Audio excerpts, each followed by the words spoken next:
point on the journey of life, I found myself in a dark forest, for the clear path was lost.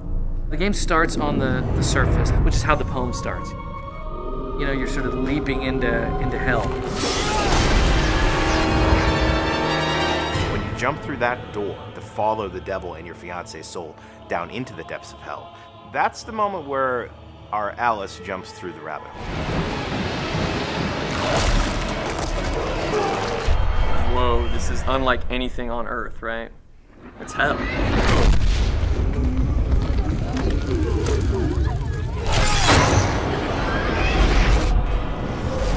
Divine Comedy was written in the early part of the 1300s by a guy named Dante Alighieri. He spends his life dreaming about a woman that he loved named Beatrice, who he never got to be with. He writes this poem, which is basically about his journey through the afterlife to get to her. It's the #1 thing that Dante Alighieri is remembered for, is creating that typical view of hell, the medieval vision that has lasted throughout the ages. Dante essentially introduces the concept of the 9 circles of hell. I mean, it lays it out level by level, you know, the punishments of hell and where each sinner goes in hell in these different circles. He's literally like laying out a map of hell. The poem itself was disturbing, and it describes the different rings of hell and all this anguish and suffering. And I think that's also one of the most appealing aspects of it.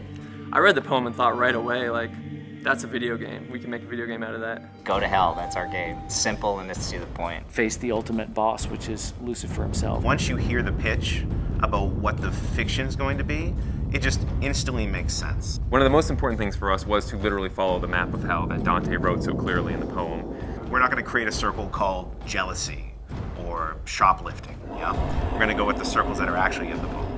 The things in the Inferno that we knew we couldn't change, I mean, definitely the rings of hell, and also like the major characters. Of course, each piece we sort of interpret a little bit differently. The character that you play in the game is a reimagination of the original Dante, and he's fighting for love. Lucifer has taken his love, Beatrice, into hell, and he actually fights death, and he actually defeats death and takes death's sight. And he says, you know, I'm gonna take this thing, I'm gonna go into hell, I'm gonna get her.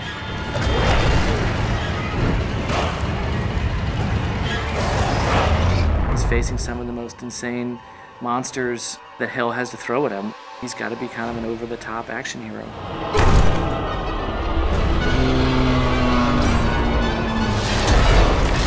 Everything you do in this game is brutal. It involves eviscerating, ripping open. It's definitely a brutal game. It's not for the faint of heart. We have enemies that push the limits of taste. And kind of be like, oh, dude, you see that?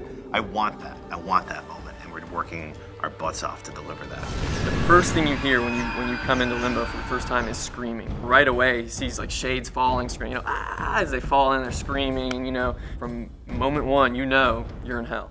People are being vomited into hell. Masses of people huddled together, naked and scared, cold and huddled. Oh, the humanity. And then Big Minos is gonna judge you at the end. It's bad. Like, it only gets worse from there. You know, it's all downhill from there. It's going to get much crazier as you descend. It's just going to get really dark very quickly once you pass Minos. This is hell proper. Here we go.